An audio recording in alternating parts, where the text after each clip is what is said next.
We're back. Season 5, Episode 4, Bloom and Gloom. This is the episode where Sweetie Belle, no, still the wrong one. Apple Bloom, there we go, that's her name. Apple Bloom takes a nap, has several dreams in a row, wakes up. There you go. There's the summary. That's it, that's all we got to talk about. There's nothing to really discuss here. Oh wait, no, I'm sorry, actually there's a whole lot to discuss. Babs gets her cutie mark off camera, which is a darn shame. But it would be really cool if we saw more about that, but to my knowledge, Babs will never come up again. So that sucks. Nevertheless, a couple of things they talk about very briefly and quickly there. You can't be a cutie mark crusader if she already got her cutie mark. Oh yeah, you're right. Could you imagine getting stuck with a cutie mark you didn't like? Oh man, you're right. No, that's okay, it'll be about apples. Yeah, but there's a lot of things not to like about apples, and she just starts freaking out and freaking out. We've talked about cutie marks a lot. In fact, we've talked about cutie marks so much. This is number 2. We've talked about cutie marks so much that it's probably the second most discussed topic on this show, other than what I call the pattern. I bring this up, though, because based on how they present it, and based on my own theories on the matter, you can't get a cutie mark you don't like. Doesn't really work that way. Which makes sense if you know everything. How old is Apple Bloom? So this isn't me complaining, is what I'm trying to say. What I'm trying to say is that it makes absolutely perfect sense that someone would worry about that, right? I'm going to touch on this topic again later. I just wanted to mention really quick. Yeah, a 12-year-old worrying about this. Yeah, no, that makes absolutely perfect sense. I mean, to use one of my favorite analogies, it's like worrying about your career when you're 10. I've done that. So, it's like, oh god, fret. And she flings the blanket. And then she starts to relax. But then she flings the blanket. There's a lot of little gags in this episode I like. But let's watch her escalation of problem. What if I don't like it? Okay. What if no pony likes me? Okay. What if we drift apart? Okay. What if I'm not an apple? Will I have to move out? If you're paying attention, with one exception, each of these is one of the successive dreams. What if I don't like it? Is the exterminator one. What if nobody likes me and we drift apart? That's the second one where she gets her cutie mark in, I don't remember what, potion making, and then she gets kicked out of the club. The third one, what if it's not an apple and will I have to move out, is the one where her parents kick her out, right? So each of these worries manifests throughout the rest of the episode. By the way, I'm going to try not to gush too much about how much I love the little details in this episode, of which there are so many. The first time, we have breakfast. Apples, pancakes, there's a bowl of something. I'm not sure what that is. Doesn't really matter. But it turns out she's got her cutie mark, and she's now an exterminator pony. Nice, nice. The exterminator pony is there almost immediately. Yes, exactly, SA2K. The exterminator pony is there almost immediately. That's our first hint that something's up. And I point that out because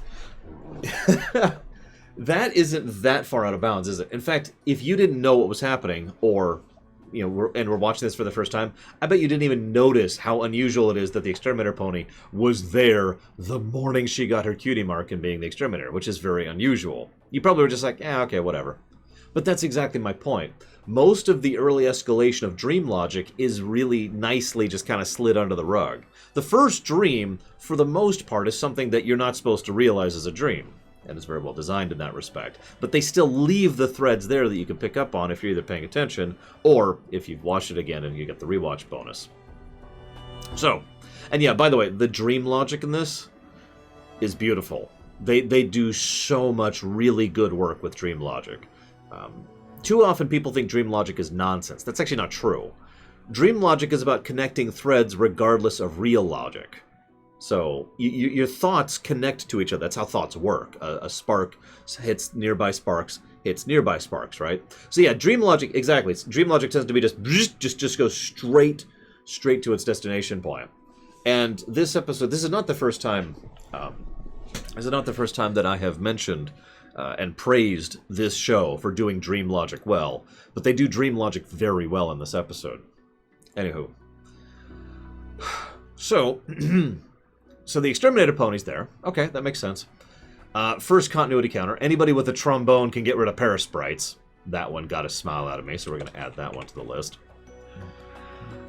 And then we find out about Twitter mites. Bump, bump, bump. There's actually a bump, bump, bump, and a lightning crash in the background. This is also part of this here. Which episode was that, SA2K? I think it was one of the Luna ones. Anywho, so then we find out about the Twitter mites. I did a little research on it. For whom the Sweetie Belle tells. I did a little research onto this one. Twitter mites apparently reproduce by tweeting. Wah, wah. Anyways, Twitter mites, of course, don't exist, which is the point. Or if they do, I don't think they're mentioned elsewise.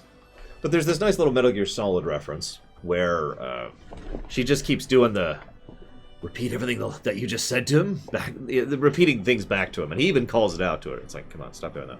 Naturally, she is very good at it, very good at doing it, and she keeps striking all these awesome poses as she's doing it. Again, all of this still lines up as if this was actually an episode. This then leads to him already being dressed to retire. It's our next major point of dream logic.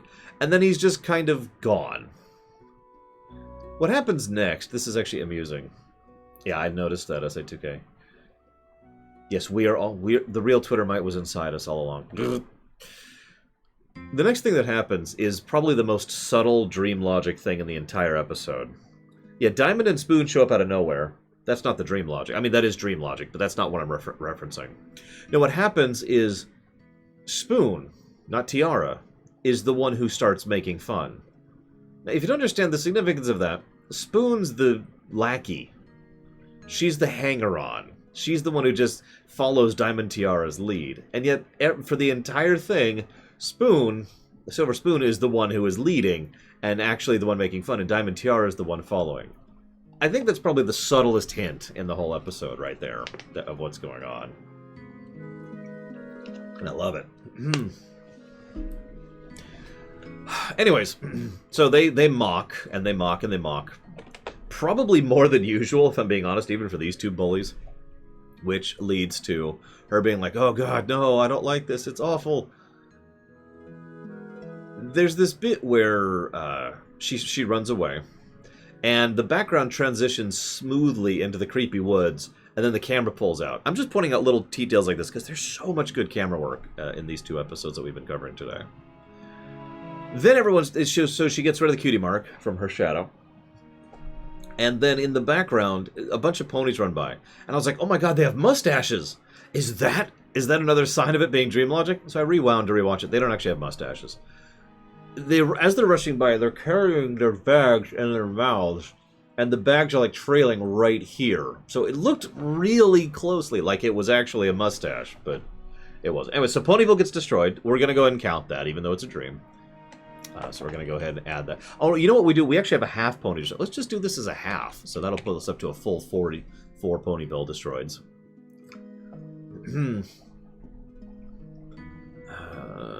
Scrolling down, hang on. I have a lot of notes for this one. So this then leads to her being like, oh my god, I've got to stop the Twitter bugs. Naturally, she can't, which, again, this would make sense in the logic of the show. Cutie marks are a magical representation of where you fit and what you do. And as we've seen in just a couple episodes ago, removing a cutie mark does have a magical impact on you. So her suddenly not being able to hit the Twitter marks, yeah, okay, that makes a degree of sense. I'm with that. We also get to see a repeat of the except this time she's getting shocked and destroyed because she can't do any of it. Finally, they pull an Independence Day on her barn, which is just hysterical, and she wakes up. Okay, it was all a dream. Well, that's okay. However, the next thing that happens is a rooster lays an egg. This might be the second subtlest thing, because I actually have a feeling most people don't realize that roosters don't lay eggs, or don't have an understanding enough to actually think about that. So, rooster lays an egg. I want to talk briefly about layered dreams. I hate layered dreams. I don't have them all that often. Yes, I know roosters are male. I pointed this out. Layered dreams, I'm not even making an Inception joke. I have had layered dreams in real life. They're not that common for me. But every time I have them, they piss me off. Because it's just, okay, I'm awake. Alright, now I'm going to go do this thing, and then... Shoot, I think I'm still asleep. Hang on. Ugh, okay, now I'm awake. Sometime I've had an extremes case. I remember it distinctly. I'm not going to tell you the details because it doesn't matter. Where I have been like, I get pissed, and I'm like, no, I'm going to wake up. No, I'm going to wake up. Like 6 times in just rapid fire is what happened, and I finally actually managed to wake myself up by shoving my legs around, which forced me to actually get up physically. I was like, okay, I'm awake. Check the clock. It's 2 in the morning. I'm going back to bed. I hate layered dreams because I'm aware of the fact that I'm asleep when I'm in a layered dream, which is just a very disorienting sensation. I mean, I already have very, very lucid dreams. I always have since I was a child, so being fully aware of the fact that I'm asleep when I'm walking around is just, ugh. It's aggravating. No, I haven't updated it yet, Imperial Star Destroyer. Just give me a minute. Anyways, so she's having a layered dream. Okay, cool. So she gets up, and now there's some pancakes and muffins and a bowl of lemons? Okay, whatever. Unfortunately, she was always... No, act. It's always pretty obvious when I'm dreaming. That's why I call them lucid dreams. So they mentioned that they were always wishing that they could get their cutie marks together. So her friends are super supportive, and it's okay, we're still friends, but oh, well, you can't be a cutie mark crusader if you already got your cutie mark. And there's a rainbow dash balloon on the side. Technically, the clubhouse is for crusaders only. Oh, well, can I come back later? Why? I mean, you can't come in then either. I don't think we're technically even supposed to be friends anymore. Slam. The second time around, they're not even trying to pretend this isn't a dream. But you'll notice we are still following Escalation. You know, the escalation is still continuing. It's just, it's no longer, the episode from an out-of-character perspective is no longer trying to trick us. So, the clubhouse is all rolled and wrecked, and she's like, oh my god, and now she's in the old woods. And she makes the wish again, please get rid of my cutie mark. And Starlight Glimmer is like, okay, no problem, I got you. Gets rid of it. And then she goes back, and now this is probably my personal favorite aspect of dream logic in the entire episode. She goes back and like, hey, I fixed up the clubhouse, it's all nice and clean and repaired. I've repaired our friendship. Dream logic. Hang on, I'm not actually at the point I love, although that's a good one too. And her friend's like, actually, we already got our cutie marks. And she's like, what? What'd you get them in? Oh, we can't show them to you. In fact, we just don't have time for you anymore. Because, of course, she wouldn't have... Like, she wouldn't know what their cutie marks would be, right? So she can't even... She can't know what their cutie marks are. It's like... It's similar to the reading in a dream thing. You know, it's just like, well, there's whatever there. I love the fact that she didn't dream what their cutie marks are, so they hide it from her. Yeah, we have responsibilities now.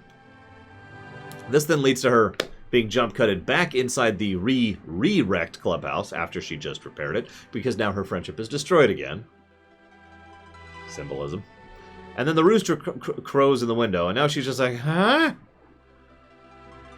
So then she goes down, and breakfast is a cake, a fishbowl, several cupcakes, some sweet rolls, a jar of honey, and some dog biscuits.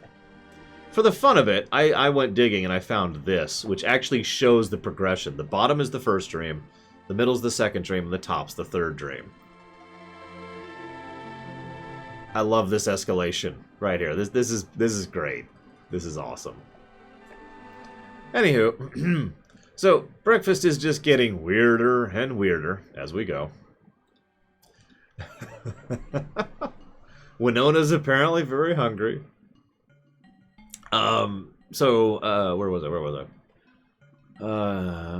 Oh yeah, there's also, that picture doesn't show it, but there's also apples that have already been eaten, so all that's left is the apple cores.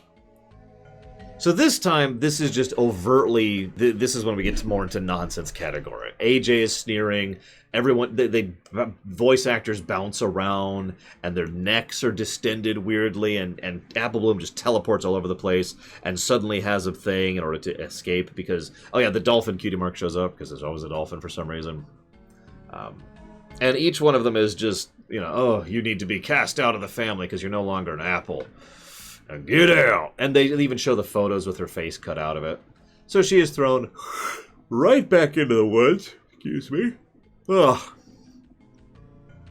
And, you know, oh my god, this is horrible. But I think Bloom's a good name. Why is it a demented dolphin? I have no idea. This then leads to our fourth and final dream sequence, where Pinkie Pie is the rooster. Yeah, I'd buy that. And there's this nice thing where she turns, and each time she turns, there's a different cutie mark on the different flank as she's doing this, which is a nice touch. And finally, she's just like, all right, whatever. Screw this. This then leads to Luna finally showing up, because we all called that from forever ago at this point. And they do some really cool camera work with Luna, as they always do. Again, just pointing out how awesome it is. I don't remember the cheese guy, Zachariah. I know what you're referencing, but I don't remember the specifics. I'll have to look that up. Anyways, Luna shows up, mentions that this is her own shadow. Worry, worry, worry. Because that's so much... that's life, isn't it? There's so much to worry about in life all the time.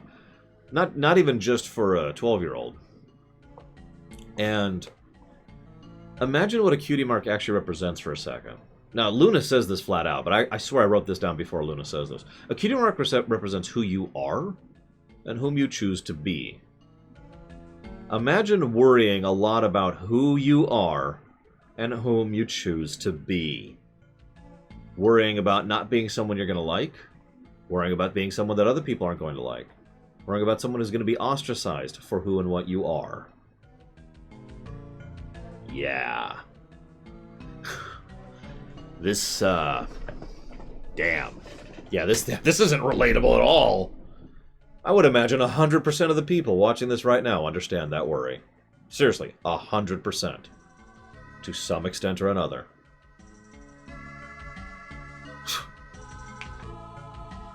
That is the lesson of the episode, the main central thematic point.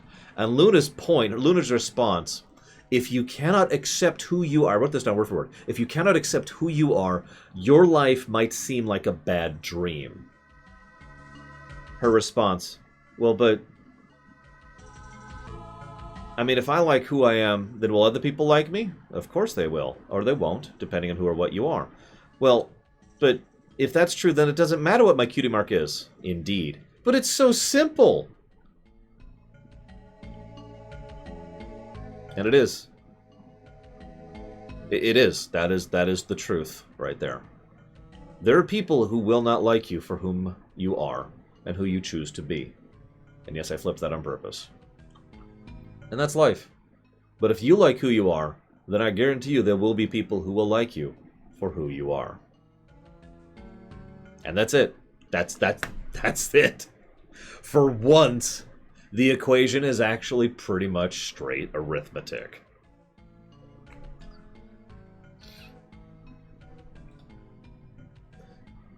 That bit, I mean, this is a good episode. Well crafted, well storyboarded. Very, very well storyboarded. Excellent camera work, fantastic animation, excellent attention to detail. But that scene and the power of that incredible message this is a purple episode. I'm just going to go ahead and spoil this for you guys. Because that pushes it up. That pushes it up substantially. This is phenomenal. And yeah, this is also important to Luna herself. Because, yeah, having to live in your own shadow is the kind of thing that Luna would understand perfectly well.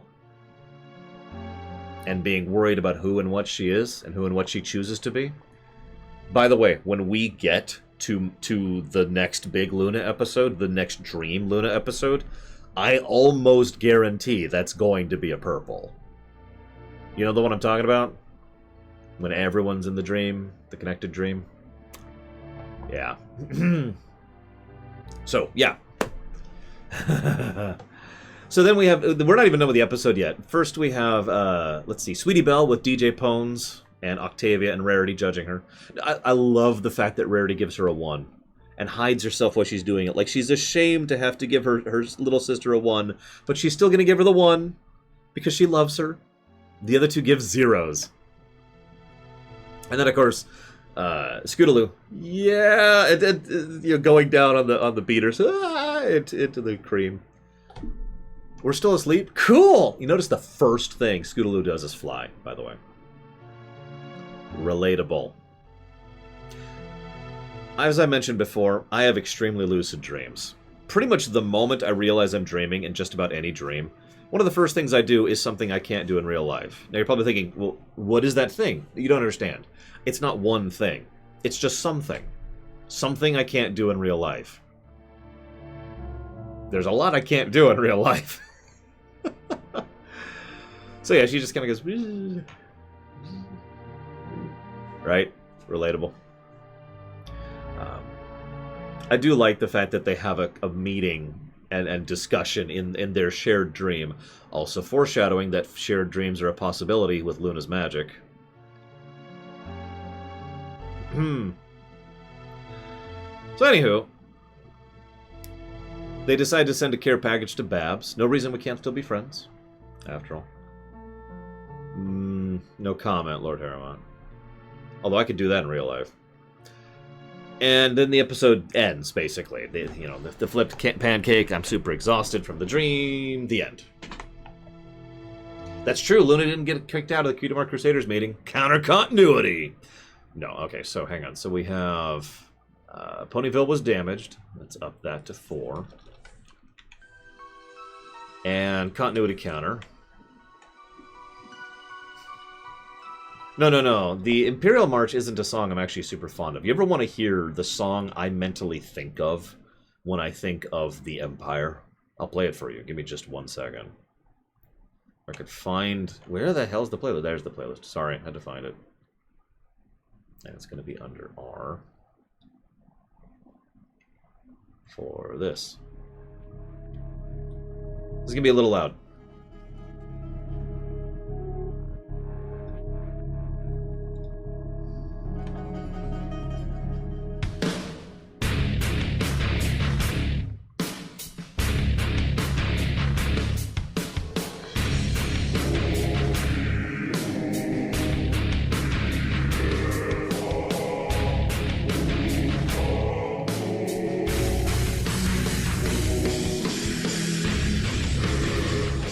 Anyways, I really like this episode. Like a lot. So this one's getting poiple. Which is funny because this is Josh Haber's episode. Now, Haber hasn't done a lot up until now. This is in fact only his 4th episode. He did Castlemania, which was a red, Simple Ways, which was a yellow, and Leap of Faith, which was a green. So he's had a bit of a gamut, but now he has a poiple. Not too shabby. We will see what Haber does in the future. Looking at this list is interesting. And how many... We've got a lot of people, especially some of these new people who have only done a couple episodes, but yeah. Actually, I just realized I have to do pink on this, because Google Docs actually has different colors than my local spreadsheet, so it's technically pink. There we go. So it's actually visible. But that is purple. It's supposed to be purple. Interesting, SA2K. It's probably going to be a purple too. Anyways. So, favorite Cutie Mark Crusader meet Luna Dream out of the 3. But honestly, probably this one. This one's really, really good. I'm sorry, I didn't mean that as a dig at you, SA2K. That's one of my favorite episodes off the top of my head. I mean, we'll get there. We'll get there. Point being, I do hope you guys have enjoyed. I'm going to go chop off the local recording.